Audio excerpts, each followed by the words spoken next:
प्रभु दुहाई देने वालों की सुनता और उन्हें हर प्रकार के संकट से मुक्त करता है।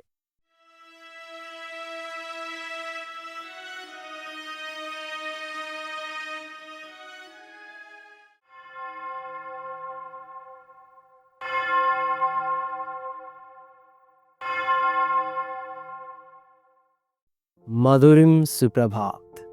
ख्रिस्त में मेरे प्यारों, मेरे प्रिय भाइयों बहनों, युवा साथियों और प्यारे बच्चों, पुनः स्वागत है आप सभी का ट्रिनिटी क्रॉनिकल्स के वचन सन्मार्ग का इस प्रथा बेला श्रृंखला में।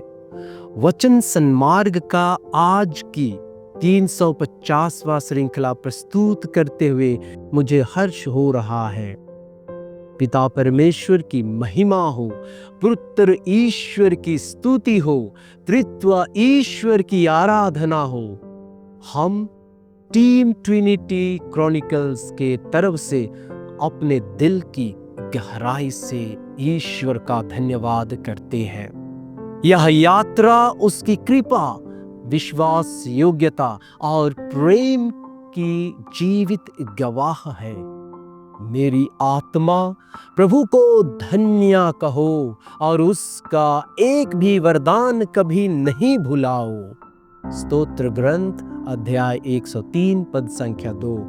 धन्यवाद हे प्रभु इस 350 दिनों की आत्मिक आशीषों के लिए, उस वाणी के लिए जो तूने इस माध्यम से हम तक पहुंचाई, उन सब दर्शकों और श्रोताओं के लिए जो हर सुबह तेरे वचन से जागते रहे। आज इस विशेष अवसर पर हम सब एक सुर से कहते हैं, प्रभु की स्तुति करो क्योंकि वह भला है, उसकी सत्य प्रतिज्ञता अनंत काल तक बनी रहती है। इस प्रयास को सफल बनाने के लिए आप सभी विश्वासी के सहयोग, सहभागिता और समर्थन को साधुवाद। इस नई सुबह को प्रभु के चरणों में अर्पित करें और प्रार्थना करें कि ट्रिनिटी क्रॉनिकल्स यूं ही आने वाले वर्षों तक प्रभु के वचनों की ज्योति को फैलाता रहे। प्रातः वंदना और अभिनंदन के साथ आज का वचन आहार स्तोत्र ग्रंथ अध्याय 34 पद संख्या 18 परमेश्वर के करुणामय स्वभाव को दर्शाता है। जो लोग संकट में होते हैं और दिल से प्रभु को पुकारते हैं, प्रभु उनकी प्रार्थनाओं को सुनता है और उन्हें संकट से उबारते हैं। यह वचन हमें यह आश्वासन देता है कि हम चाहे कितने भी गहरे संकट में क्यों ना हो, अगर हम सच्चे दिल से प्रभु को पुकारे तो वह हमारी सहायता के लिए अवश्य आएंगे। यह वचन हमें जीवन में धैर्य और आशा बनाए रखने की प्रेरणा देता है। हमारे जीवन में कई बार ऐसा होता है जब हम खुद को संकट में फंसा हुआ पाते हैं और लगता है कि कोई रास्ता नहीं बचा है, लेकिन यह वचन हमें याद दिलाता है कि जब हम प्रभु को पुकारते हैं तब वह हमारी पुकार सुनते हैं और हमें संकट से उबारते हैं। जब हमारा हृदय टूटा और आत्मा निराश होती है, तब भी परमेश्वर हमारे सबसे करीब होता है। वह न केवल सांत्वना देता है बल्कि उद्धार और चंगाई भी प्रदान करता है। परिस्थिति में प्रभु पर विश्वास बनाए रखना चाहिए क्योंकि वह हमें कभी निराश नहीं करेंगे। यह विश्वास हमें जीवन में आशा से भर देता है और हमें हर कठिनाइयों का सामना करने की शक्ति प्रदान करता है।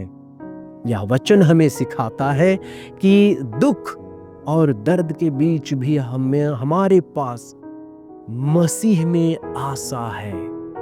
आज की भाग दौड़ में जब युवा टूटे सपनों, असफल रिश्तों और आत्मिक खालीपन से जूझते हैं, यह वचन आशा की किरण है।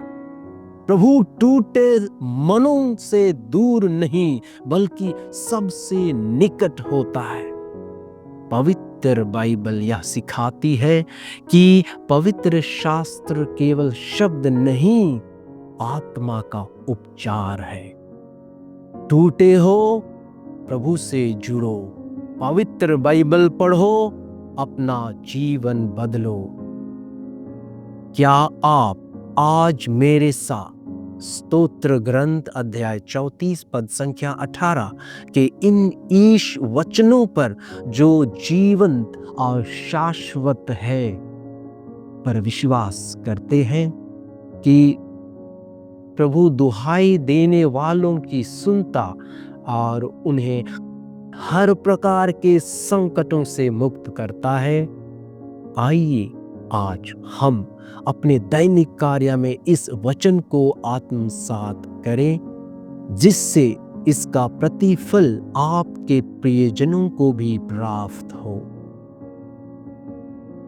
हम लोगों को ईसा मसीह द्वारा ईश्वर का अनुग्रह प्राप्त हुआ है, इसीलिए हम ईश्वर की निरंतर धन्यवाद देते रहें।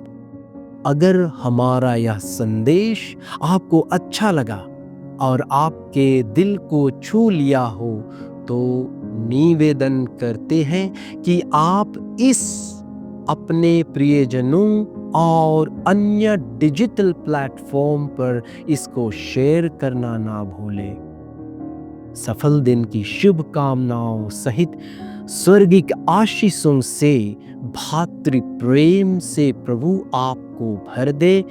आप भातृ प्रेम का ऋण छोड़कर और किसी के ऋणी ना बने। यही मंगल कामना हम आपके और आपके प्रियजनों के लिए करते हैं। प्रभु आपको आशीर्वाद दे, हर बुराई से रक्षा करे और आपको अनंत जीवन के मार्ग पर ले चले। आमीन।